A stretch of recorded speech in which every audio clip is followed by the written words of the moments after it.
Welcome to Out of the Box podcast. We are here again to talk with our brother who has a very, very illustrious ambition for soccer. Last week, Rahul started the interview as he departed for Spain. We are about to conclude this all-important interview. But as you know, from the Out of the Box table, I really like my guests. I love them to introduce themselves better because a man introduces himself better than anybody. Welcome to Out of the Box, Mr. Dominic. Thank you very much. Yeah, welcome, and we want you to introduce yourself to our guests. Okay, thank you very and much. your organization. My name is Dominic Wisdom, and a Liberian, residing in Ghana. I'm a former player, and now I'm retired, and then I'm the head coach of the Lamsa Academy in Ghana. Okay, thank you very much. As you heard him, he said Lamsa is a big word. It's an acronym. So he will tell us what is the meaning of Lamsa. Yeah, one day, two Spanish guys, should I say mistakenly or accidentally found themselves in Buduburam. Okay. And then met me doing this thing, training the kids. And then they just found interest in what I was doing and decided to join me and then do this together. And one is Luis and the other is Max. So the acronym LAMSA is actually Luis and Max Soccer Academy. You got it right. Luis and Max Soccer Academy. You said one day. My guests like details. Which year? Precisely. Around what time? 2022 to be exact, in September. September 2022. So viewers, this academy was hatched 2022 September. Mr. Dominic, we want to know, knowing that soccer and football is a very, very challenging and audacious ambition. How do you manage in a refugee camp? Thank you very much. Well, it's very challenging, I must say. And I play professional football. Okay. I know what it takes to play football, what you need, what you require. The players in Buduburam, they are less privileged. They don't have what it takes to play football at a certain level. They don't have what it is. Some of them don't have even 1 meal a day is difficult. Wow. So getting such player, getting the best out of such a player is very difficult. It's challenging. I was coaching the Division 3, yes, and we got promoted to the 2nd division. In Ghana? Yes. It was very, very wow. I tell you. He has elevated a team to the 3rd division, the 2nd division in Ghana. As Power Community Soccer Club. Power Community Soccer Club. Yeah, we're in Buduburam here. We're based here, and then we got promoted to the 2nd division. Wow. Now we are playing the 2nd. They are playing 2nd division league. Yeah. Then how do you identify your players? In terms of qualities? Yes. How do you scout the players in this difficult environment? Okay. Where, as you said, we are refugees, we are war-weary people, we hardly get the 2 square meals a day. How do you identify these talents? Well, for me, when I graduated from when I got my first diploma in my first license in coaching, initially I was on Division 3, Division 2 coaching, but after my initial diploma, so I thought it was, I said, no, I have to go to juvenile football. Okay. So I said I will start from under 10. Wow. I started here. So it was 2021. I started under 10 football. And today, somebody are under 15, under 17. Wow. And what I do is that I don't look at, for juvenile football, it's about development.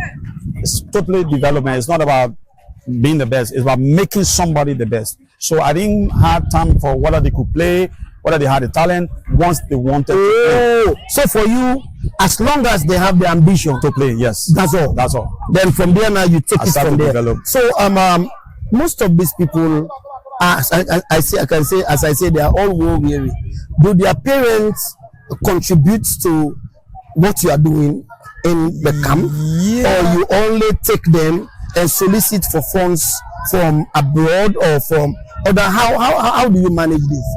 The academy is basically run by support from volunteers. Okay. Yes, from Spain, especially from Spain. Okay. Because our co-founders lives in Spain. Okay. But for the parents, what they do is morally, sometimes financially, when we are going to play match away, the kids will be there for the whole day. Okay. So what I did was to create a parents group chat communicate with the parents to let them support their children by giving them food for the journey and what have you. So the parents are very, very supportive. They are very, very supportive.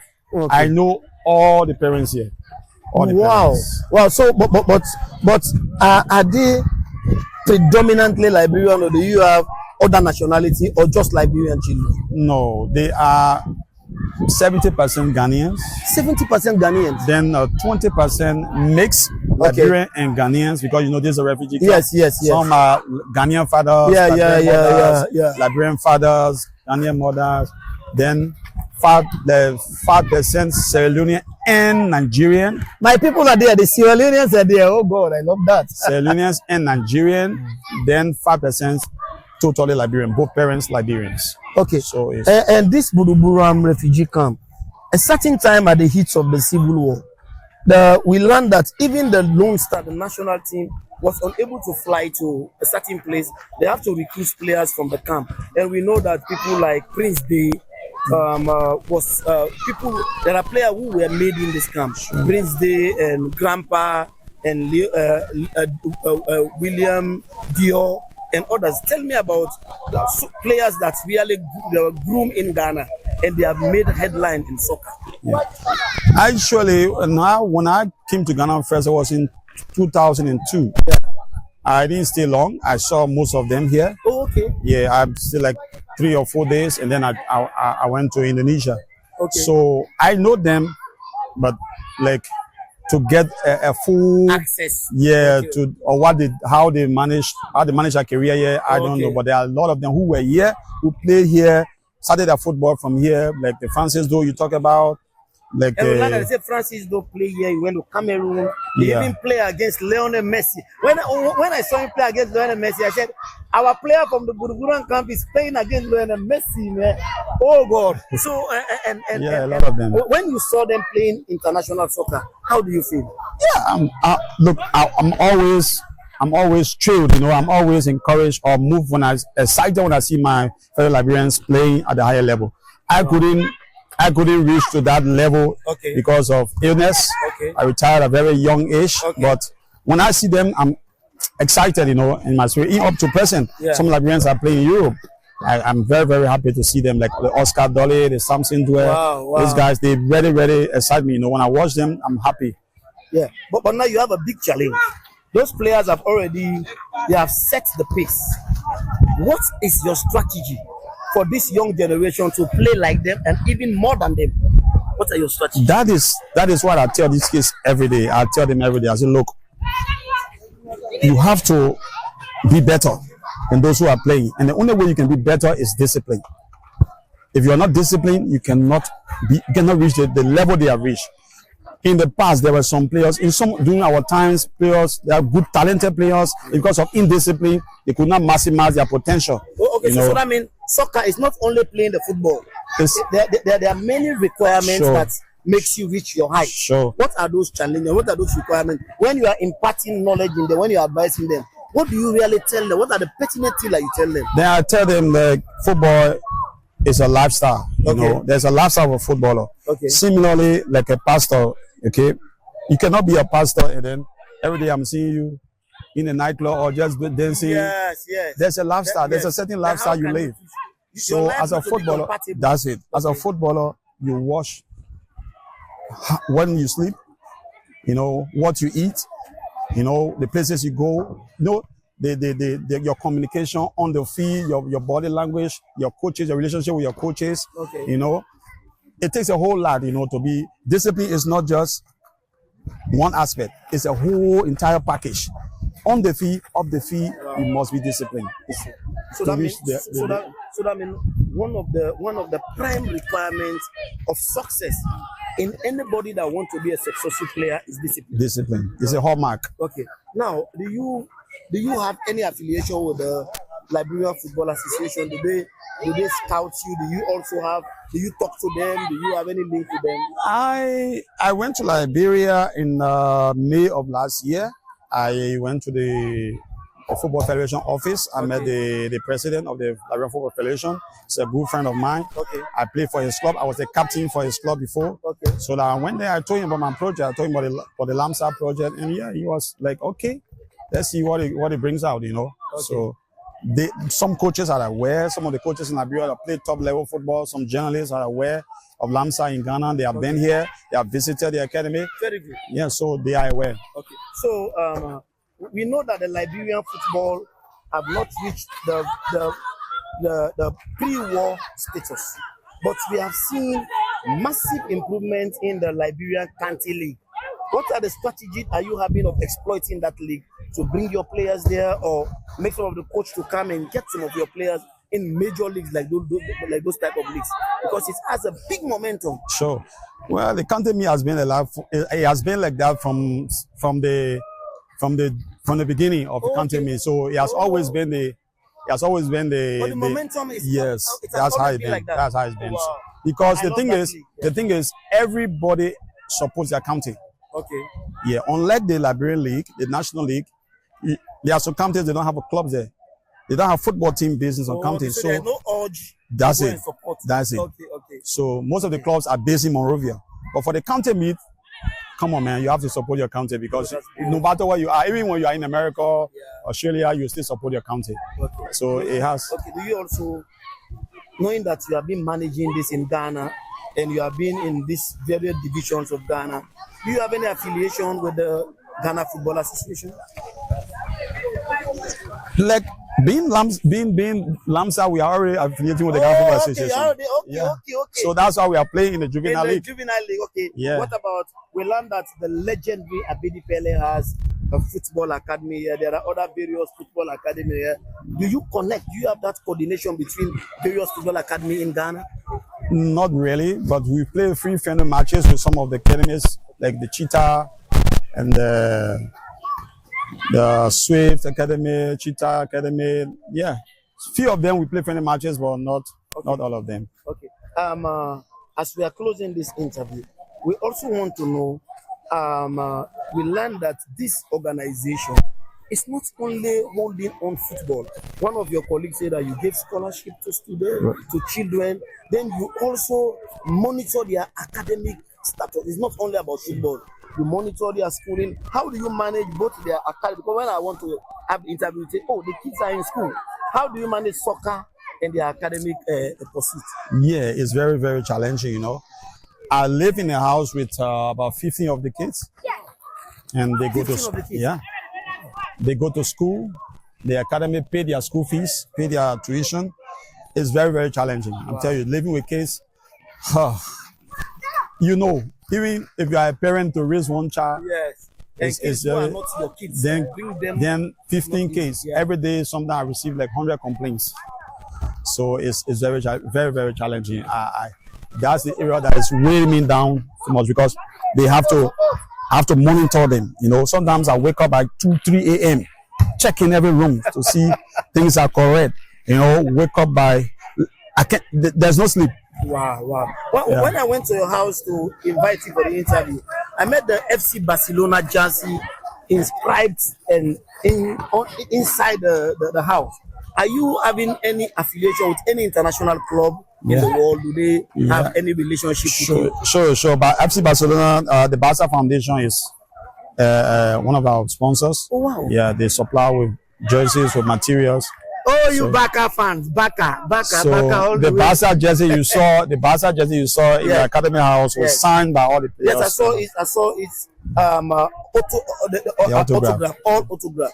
So that means, as you are here, their eyes from Spain are looking at your academy. Exactly. Oh God, we want to thank our brother Emma. We wanted to know how many people work with you. Are you alone? Do you have a coaching team? Yeah. Do you have other staff that work with you? Yeah, we have four. Are they around? Are they around? Yeah. I call him His Majesty. He's one of the comrades that work with our brothers. So we want to thank God for Dominic. We want to thank God for you. And what will be your final message for especially now the challenges, these drugs and all these challenges that we are facing here? What will be your message for them? We are raising a generation of players who, you know, will live up to their potential, live up to their best, So we are encouraging the public and whoever is watching to support in any way. Budubram is still Budubram, despite the demolition. Yeah. The spirit still lives on. Yeah. So wherever you are, give your support towards And my Lamsa. final question was, how did the demolition affect you? How did the demolition affect this academy? Because it was like we are like a refugee family. We woke up one morning to demolish the camp. How did the demolition affect this academy? And I would say somehow negative and a bit positive. Okay. Yeah. For me, I always look for the good in every situation, because most great things, wonderful things, most great things were born out of sorrow. So I don't just look at the negative side. The demolition, at least it brought sanity to the environment. Oh, okay. Yes, it brought sanity. Okay. Yeah, people can now walk in peace, walk in safety. Also it makes most of our players displaced. Some of the players, because of the demolition, some of the players now lives in the Lamsa Academy. So sad. Yes, so thank you very much. And we learned that Lamsa, beside the scholarship, beside the soccer team that you're undertaking, you also have a moral lesson to teach the children, sure, which help the parents. Sure. So I want to thank you once again. You have given your final message. Yeah. Yes, sir. Lamsa is a vision, and this vision would take over. It would change Budubram. Okay. I've been here for so many years. Since I said since 1990, I've seen players grow up here. We have had a lot of Liberian footballers growing up here playing for the national team of Liberia. That's what you were telling me. They say Chris Day. A lot. They say Grandpa Robert Dodio Williams, Zachary, a host of them. Yes, I'm very happy to know that. Host of hosts. Yeah. A lot of them. And this is, as my colleague said, we are raising a different set of footballers with a different mindset. Okay. We want to show, because the Bible says, does anything good come from Nazareth? Budubram has been tagged. Yes. Tagged with a very negative vibe. Yeah. Happy to see you. So what is the spirit? What is the secret of your ambition to really see these children reach that height? What is motivating you? Actually, first, I just want to correct something there. Okay. I'm not a coach. Oh, you're not a coach. Yeah, I'm just a spiritual man on the team. Oh, okay. Yeah. And, okay. We have heard from the coaches, we have heard from the spiritual leader, and they are saying that they are not only handling them from the soccer perspective.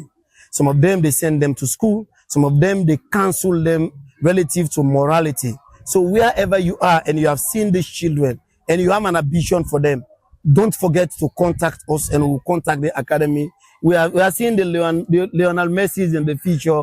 We are seeing the Cristiano Ronaldo here. We are seeing this. You'll be clapping for me now. Yeah.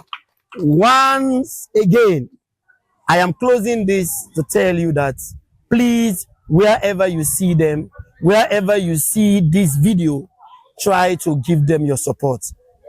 Out of the Box podcast, Gabriel Ishmael Jalloh. I am out of here.